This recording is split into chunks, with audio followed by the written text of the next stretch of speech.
So, let us do a quick run through. It is intended to just sort of refresh your memory, and if there are any doubts or clarification, something in the notation, just ask, we can spend a few minutes. So, roughly lecture 12 was where we were introducing the noble identities, started looking at polyphase decomposition. That is more or less the start of the end of quiz 1 and the start of the portions after quiz 1.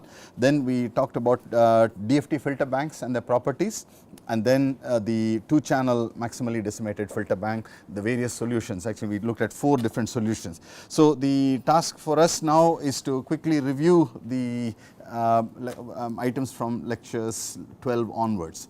So, lecture 12, the lecture numbers may be slightly shifted, but more or less this is the sequence in which we covered. Lecture number 12, we looked at the structure of a multiplexer and a demultiplexer, okay, and the form of the demultiplexer that is most convenient to us is the following form. Let me take the case of m equal to 3, downsample by a factor of 3, advance operator, downsample by a factor of 3, this is also downsample by a factor of 3. Okay. So, if you were to write down if this was x of n and x of 0 was going on the upper branch, then x of 1 will come on the lower branch, x of 2 will come on the second branch, then the next time instant it will be x of 3, x of 4, x of 5. This is what we also refer to as the blocking operation, creation of blocks. Notice that these are non-overlapping blocks. If you downsample by a number less than 3, then you will get overlapping blocks, and this is what we designated as a serial to parallel converter,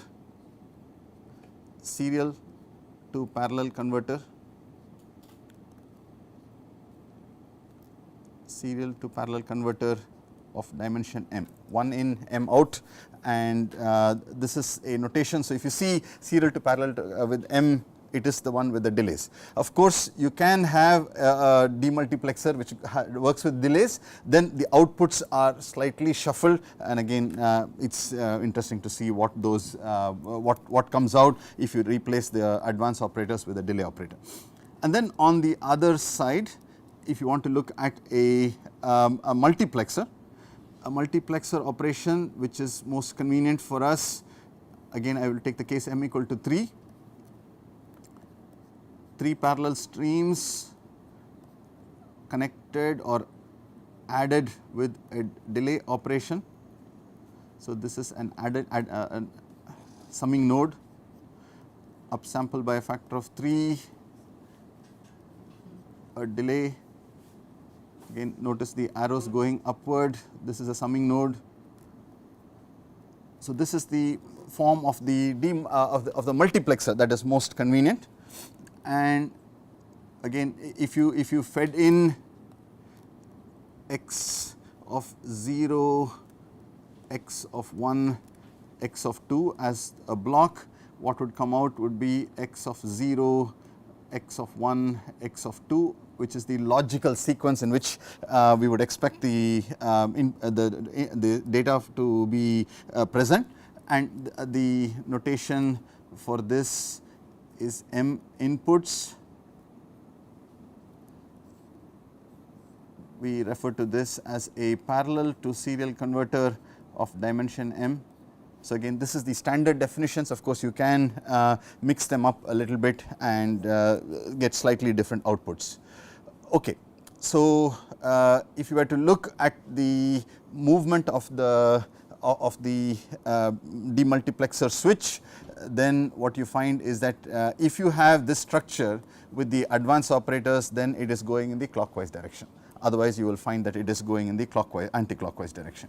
So, this is a useful form, because for example, if you wanted to compute the FFT with non-overlapping blocks, this is what you would do. You would do a serial to parallel conversion, downsample by n, so that would give you non-overlapping sets of blocks, and we have looked at that type of. Let's move on. A couple of other results from lecture 12. We said that the interchanging of multirate blocks,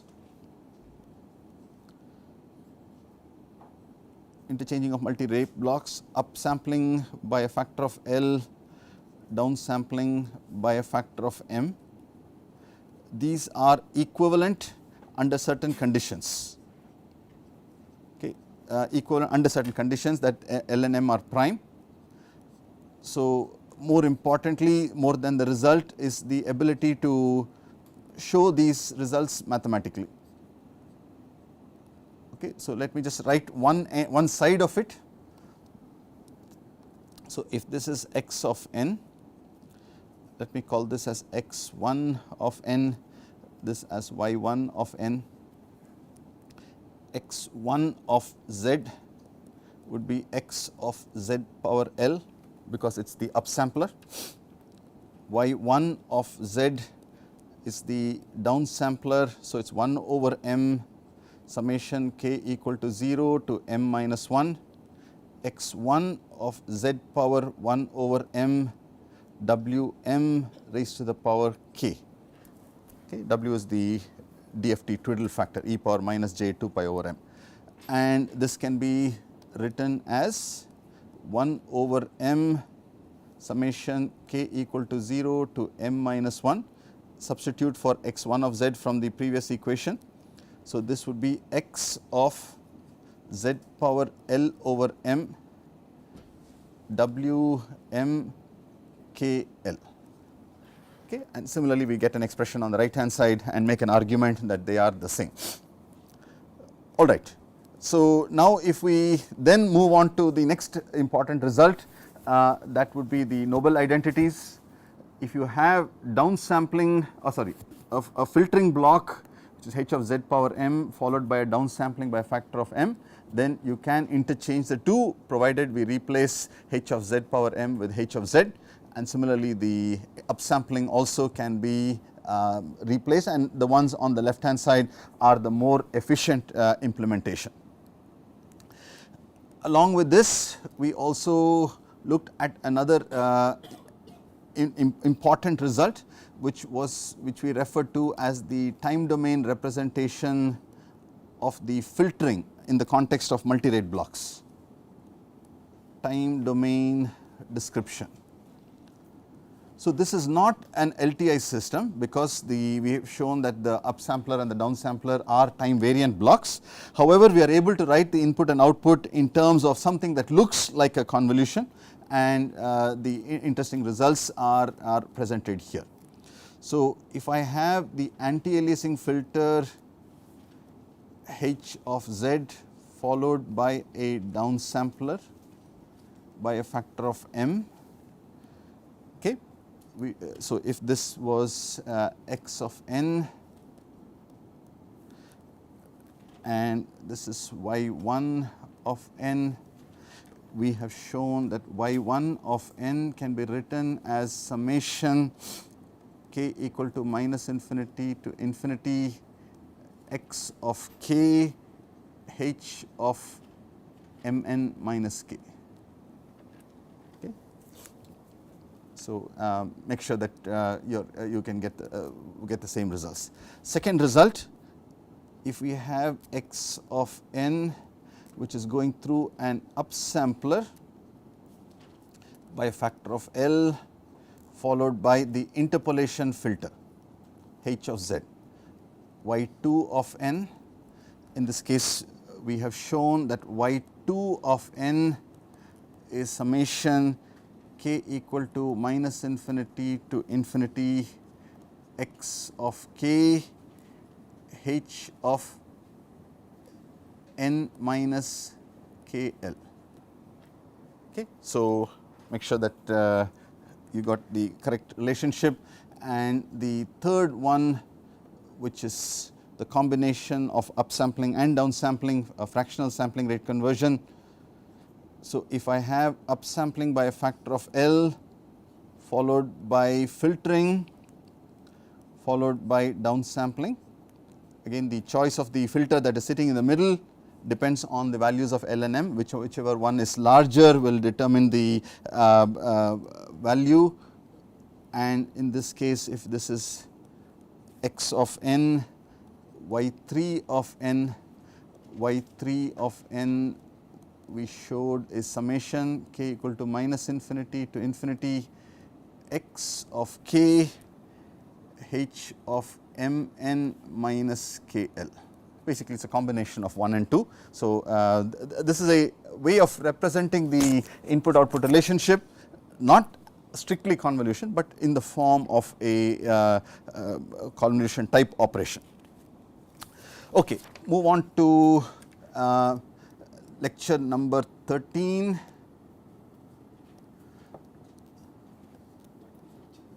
I am sorry.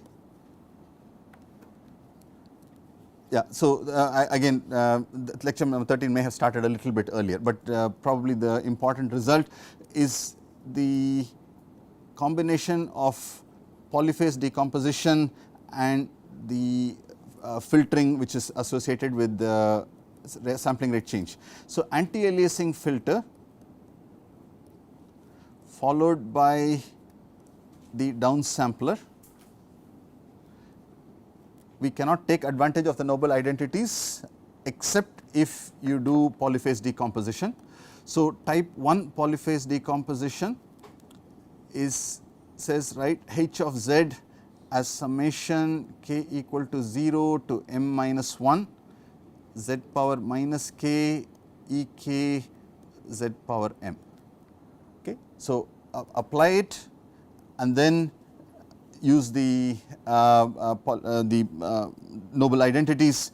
What we should get, the equivalent structure for this should be downsampling by a factor of m, delay downsample by a factor of m dot dot dot,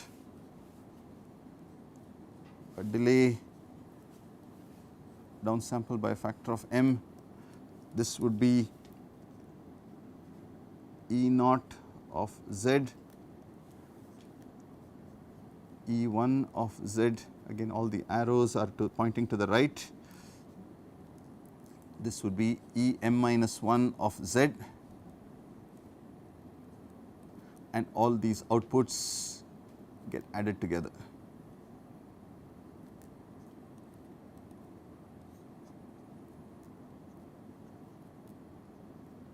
Okay. So, that would be the way you would take advantage for a, and likewise the same principle also applies if you wanted to do upsampling by a factor of L followed by the filtering to remove the images, then you would do a polyphase decomposition with L polyphase components.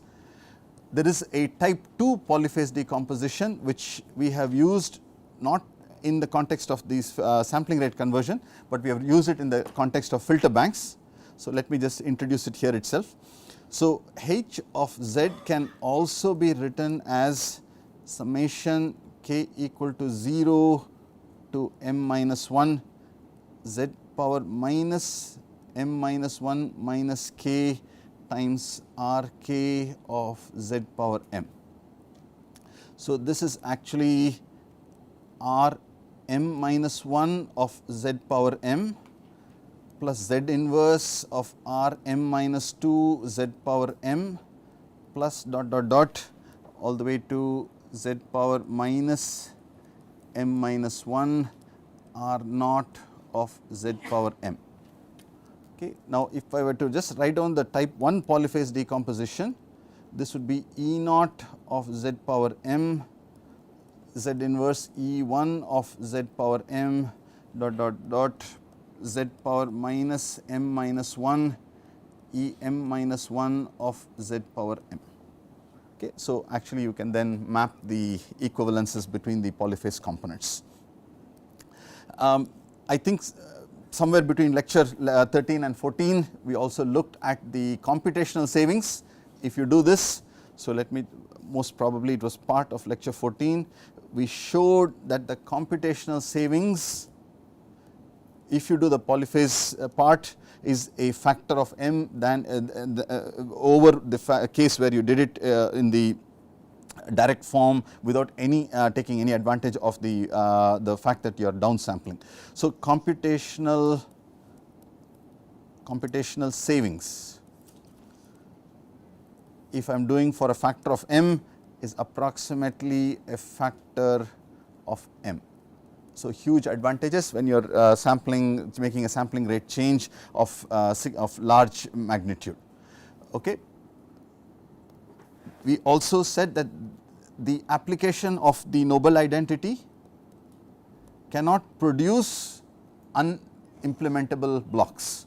So noble identities have to be applied carefully. So for example, this is not permitted, Z inverse followed by a downsampling by a factor of 2, though mathematically is Z power downsampling by a factor of 2, Z power minus half. No, this is not allowed. So this is not allowed. Okay, and likewise we cannot do it for the upsampling also. So upsampling by a factor of 3 followed by Z inverse. If I did the noble identities brute force, then I would get Z power minus 1 by 3 upsampled by a factor of L, and this again is not permitted. Okay, because basically fractional delays are not realizable. Then we introduced the notion, or started to introduce the notion of filter banks, and there was an important result from decimation.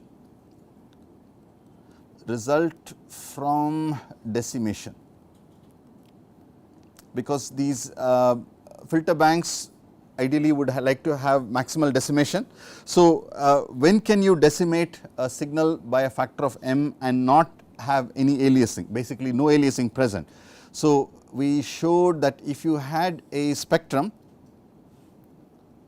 some complex spectrum, if this width is 2 pi over m or less, okay, less than or equal to 2 pi over m, then this signal can be downsampled without aliasing. So basically the downsample signal does not have any aliasing. Important result, because what will happen is you will get production of m minus 1 copies, they will be separated by 2 pi over m, and because of that the bandwidth is actually less than 2 pi over m, these images will not overlap with each other. Now this was a very important result which took us to the notion of filter banks, and the notion of filter banks starts from having a prototype filter and then producing other filters by shifting this one.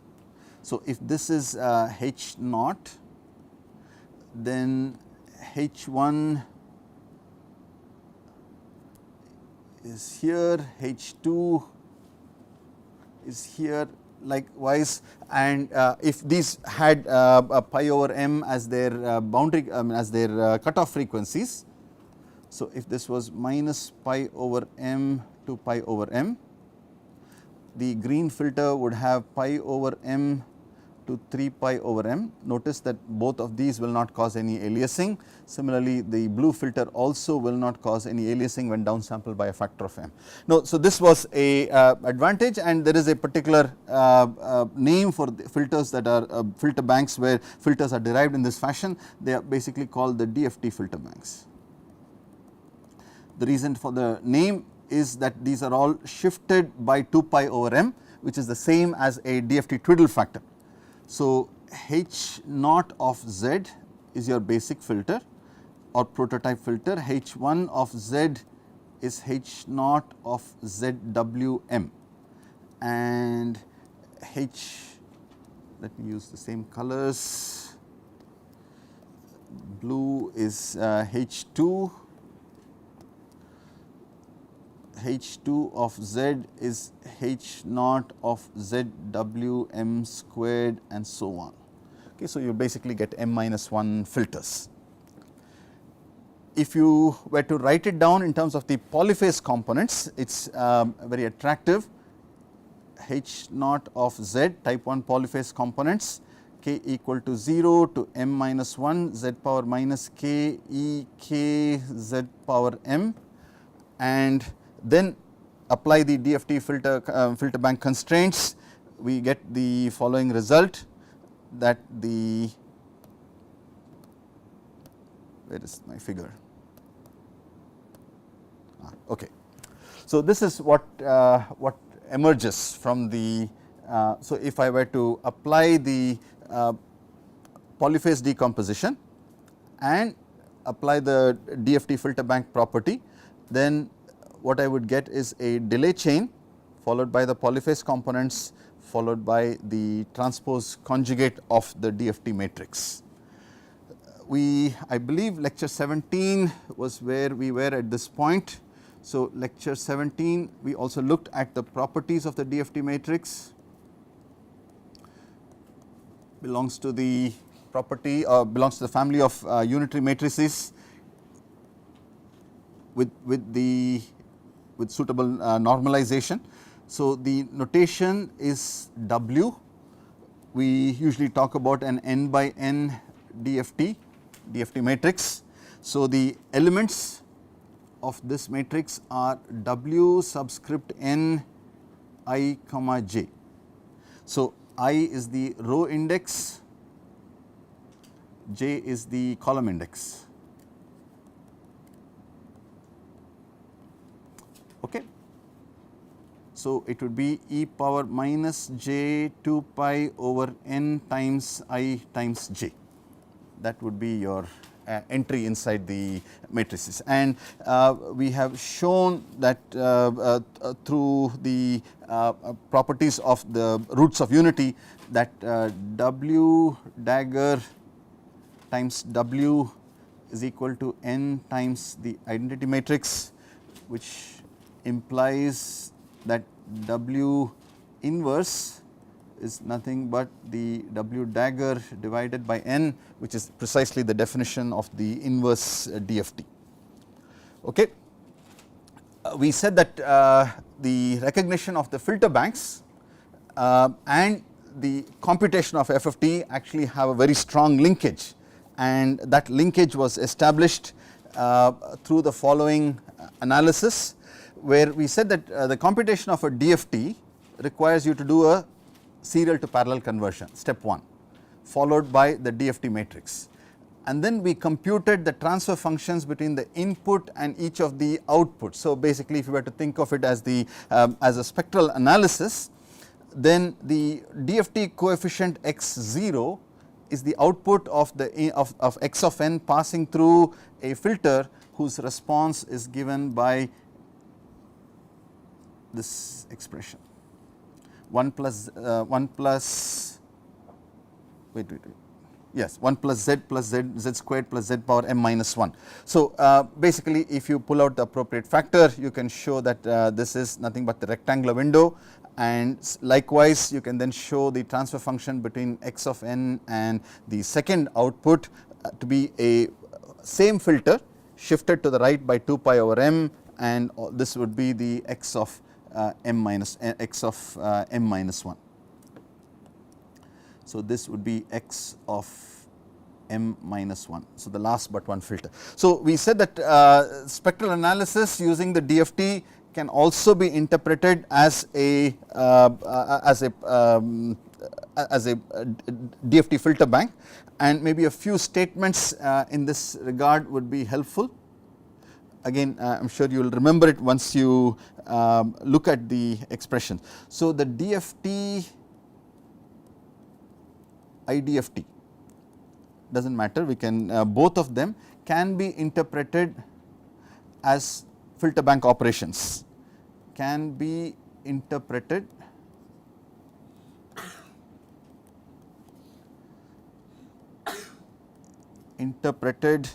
as filter bank operation or spectral analysis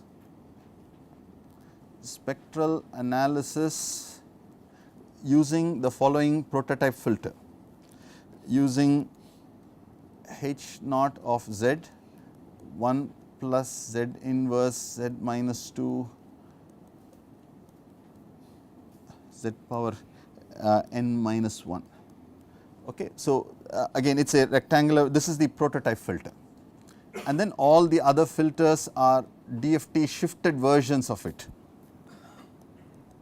It is a very useful interpretation, because this also says that my spectral analysis using the DFT is not a very precise one, because the frequency response has got side lobes, and the height of the side lobes, if this was normalized to 0 dB, this would be at minus 13 dB, and it lead to some erroneous interpretations of the spectrum, and the first zero crossing happens at 2 pi over m.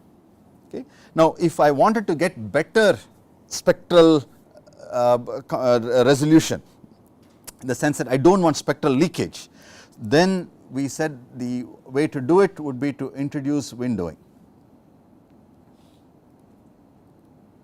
Okay. Introduce windowing, that would help us reduce the spectral leakage. The introduction of a window more or less would do something like this. It would make it a little wider, but would make the side lobes much less. How would this actually look like in the DFT structure? What would happen is you would introduce a multiplier here. What color would be a good one to use? So, basically call this as alpha 0, alpha 1 all the way to alpha, I have to erase something here. Okay. And last one would be alpha n minus, I am using m, sorry, m minus 1. Okay, so the windowing helps you with avoiding spectral leakage. Now, if you say that I want to have reduce spectral leakage and better spectral resolution, then the only way is to expand the size of the DFT, and one way to do that without increasing the DFT matrix size itself is to replace these coefficients with the poly.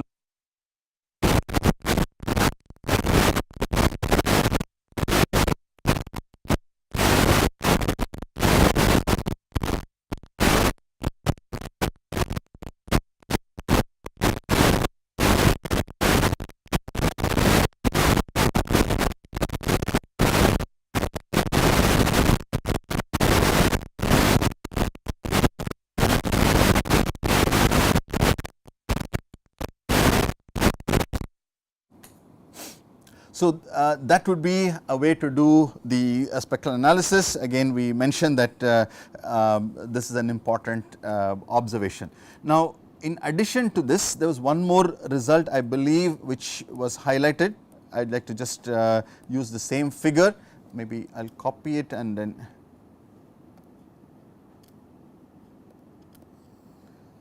rather than just keep overwriting it.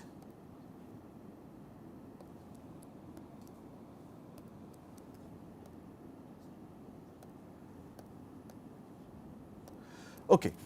So, let us work with this one now. We can also look at the scenario where the output has a downsampler by a factor m. Okay, this is, if this is m, take this as n. Okay. The role of the downsampler is to reduce the overlap between subsequent blocks. So, if you take n equal to 1, then what you get is just a sliding block where you have an overlap of m minus 1 samples between successive DFT computations. Okay. If you take n equal to m, then you get non-overlapping, strictly non-overlapping, and of course anything between n equal to 1 to m would be various degrees of overlap between the probably a popular one would be n equal to m by 2. Okay, so that will give you sort of 50% overlap, non-overlapping blocks. Okay, so again the same structure. The interpretation is that we are trying to do spectral analysis. We think of it either as a DFT, or you can think of it as a DFT filter bank, where you have a prototype filter and then all of the other filters are part of the DFT filter bank, and you know how to improve the filter. You can think of it as a windowing, you can think of it as the polyphase components rather than as constants to be polynomials, and therefore get the advantage of the filters. Okay, let me move on quickly, because the next step was the interpolated FIR design, and the interpolated FIR design said that we could design filters taking advantage of the cascaded implementation. So H of Z can be implemented as G of Z squared times I of Z, and this would be the interpolation filter which removes the unwanted images that are present in G of Z squared, interpolation filter. Okay. So basically the underlying principle is multi-stage implementation,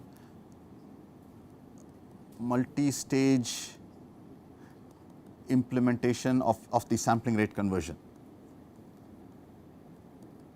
implementation of either upsampling or downsampling. You can take advantage of this. Okay. A filter that is commonly used for as interpolation filter is the cascaded integrated comb filter, which is nothing but the rectangular window 1 plus Z inverse plus Z power minus m minus 1, 1 minus Z power minus m divided by 1 minus Z inverse. You can apply it for upsampling or downsampling. You can cascade many of these filters and then still take advantage of their computational efficiencies. Okay. So that pretty much summarizes the parts on the multirate part. Now moving quickly into the filter bank portion of it, the first step was to look at the transmultiplexer. The transmultiplexer has the synthesis filters in the beginning, followed by the analysis filters. We took the case where C of Z is equal to 1, so therefore nothing is happening in the channel. What is happening is that upsampler produces copies of the spectrum. The synthesis filters are picking out the desired responses of the desired copy of the input signal. We showed the analogy to the OFDM transmitter. OFDM transmitter has an IDFT followed by an upsampler followed by a delay chain. The delay chain, the upsampler followed by delay chain is nothing but a serial to parallel to serial converter, and then we wanted to analyze what the IDFT actually was doing, and we showed that the IDFT is nothing but a filter bank which is exactly the prototype filter is the rectangular window. The second filter is basically you get a DFT filter bank from this. So the idea of the OFDM transmitter is doing exactly the transmultiplexer operation, with these F0, F1, Fm minus 1 being part of a DFT filter bank, where the underlying prototype filter is the rectangular window. Okay, so the then we move on to the special case of the 2-channel filter bank. The 2-channel filter bank, we have H0 and H1 as the analysis filters, downsampling by a factor of 2 then followed by upsampling by a factor of 2, then the synthesis filters. Very important that we are able to analyze it in detail and get the expressions. We represent output x hat of z in terms of a t of z times x of z, and another term which is a transfer function for x of minus z. Now, x of minus z is the aliasing copy or the aliased version of the input signal, and the goal would be to get rid of the any contribution of x of minus z. So, the alias cancellation constraints more or less universally consistent would be f naught of z equal to h1 of minus z. F naught should be a low pass filter, H1 is a high pass filter. So, if you take minus Z is the shifted version which will become a low pass filter. So, it is intuitively that is a sanity check. Similarly, F1 of Z is H naught of minus Z with a minus sign. The minus sign is deliberately to get rid of cancellation. Okay. So, given this, we are guaranteed that the T of Z can be written as, and along with the QMF constraint, can be written as H naught squared of Z minus H1 of H1 squared of Z. Okay, now the rest of the exercise was to see how to get rid of the magnitude and phase distortions in T of Z. So, the first step was to look at a type 2 linear phase filter. Type 2 linear phase filter has got even order, no, odd order, yeah. So, even symmetry. Okay, so its n is odd as even symmetry, yes.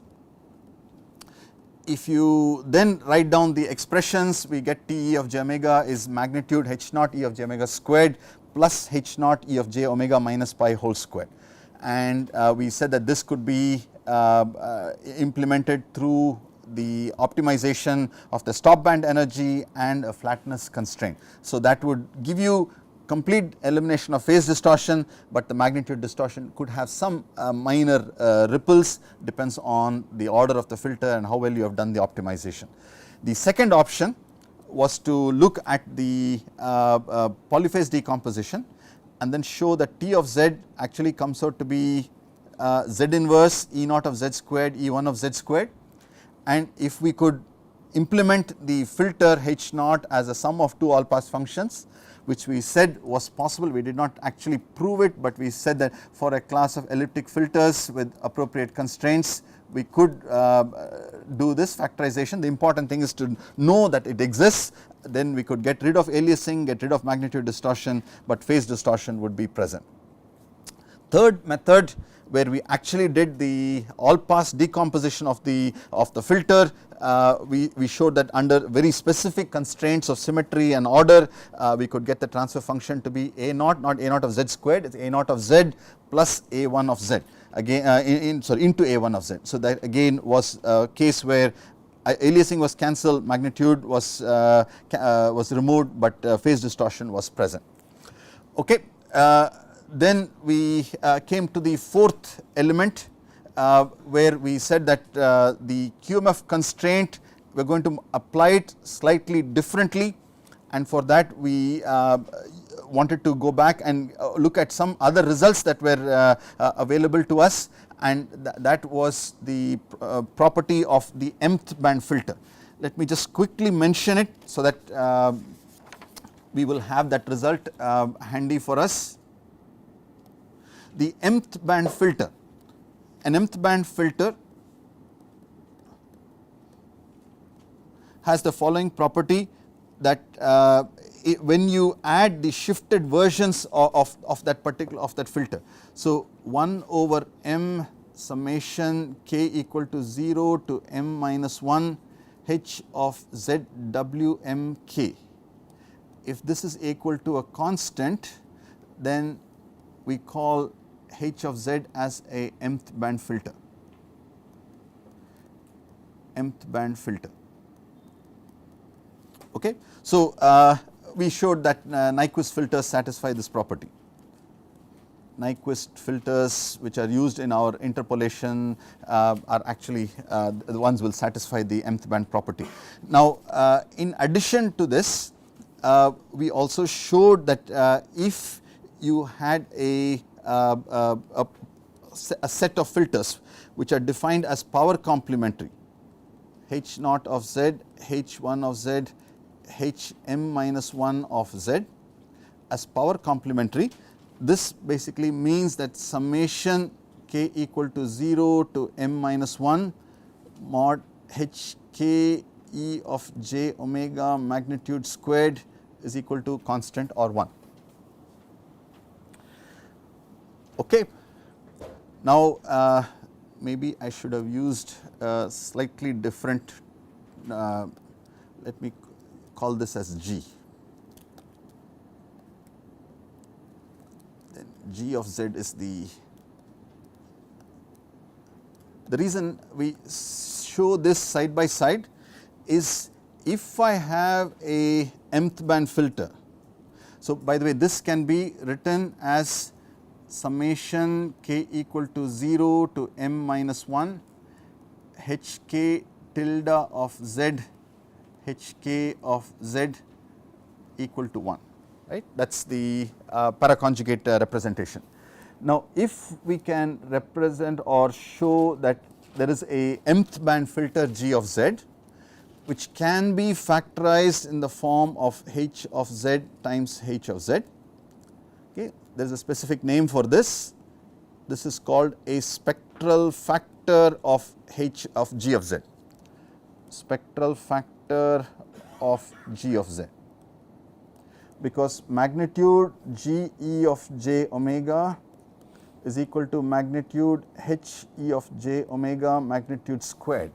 So, basically it is like taking the square root of the magnitude response, but the only under certain conditions you can take it. That basically means that your amplitude response must be strictly non-negative, and we showed how by lifting the amplitude response this is possible.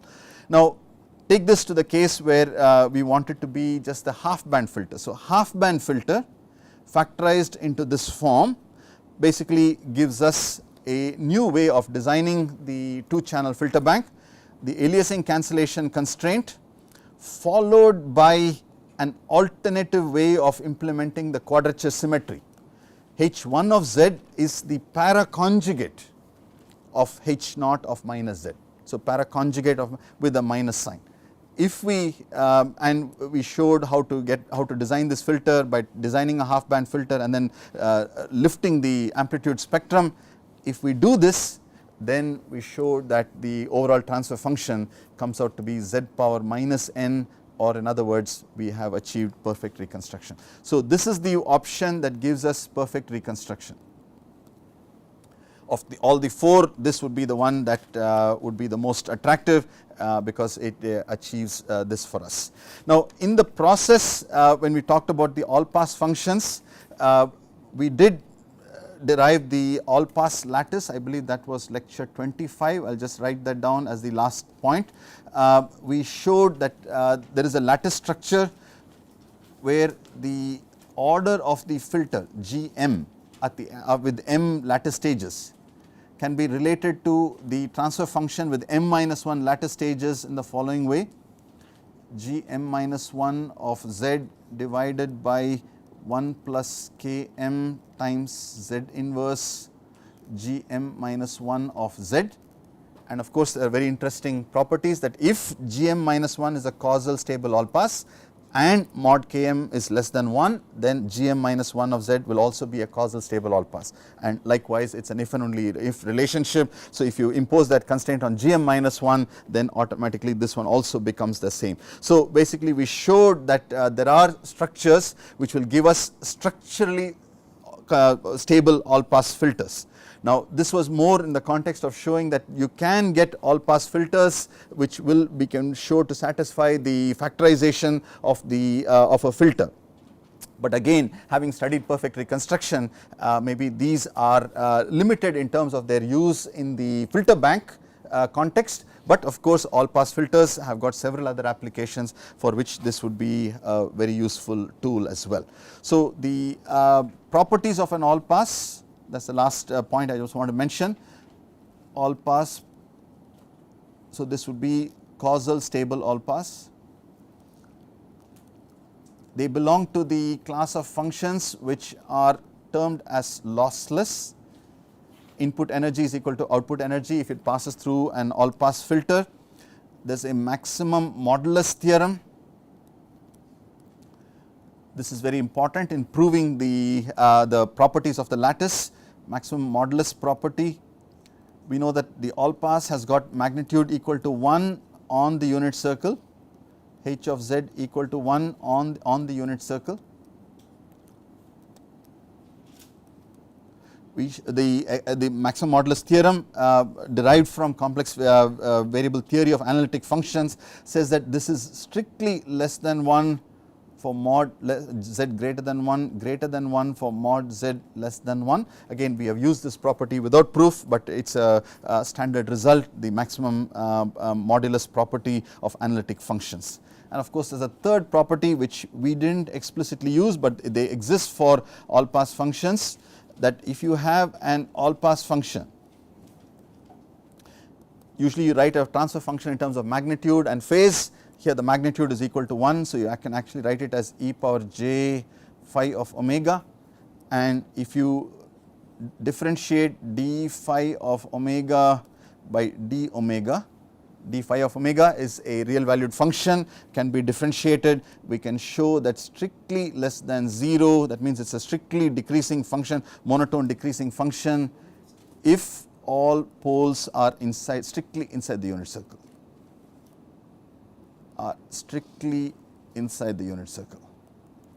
okay, under this condition, inside mod z equal to 1. Okay, and I believe that was the span of what we have covered between quiz 1 and quiz 2. And most general form of an all pass filter, HAP of z is denominator polynomial z power minus n b tilde of z. This also says how will be the poles and zeros of a all pass function. Basically you will get the reciprocal conjugate as the, if you have a pole you will get a reciprocal conjugate as the 0, and because of, if you want to impose the condition of real coefficients, then you will get complex conjugate pairs, and of course the reciprocal conjugate pair will also be present. Okay.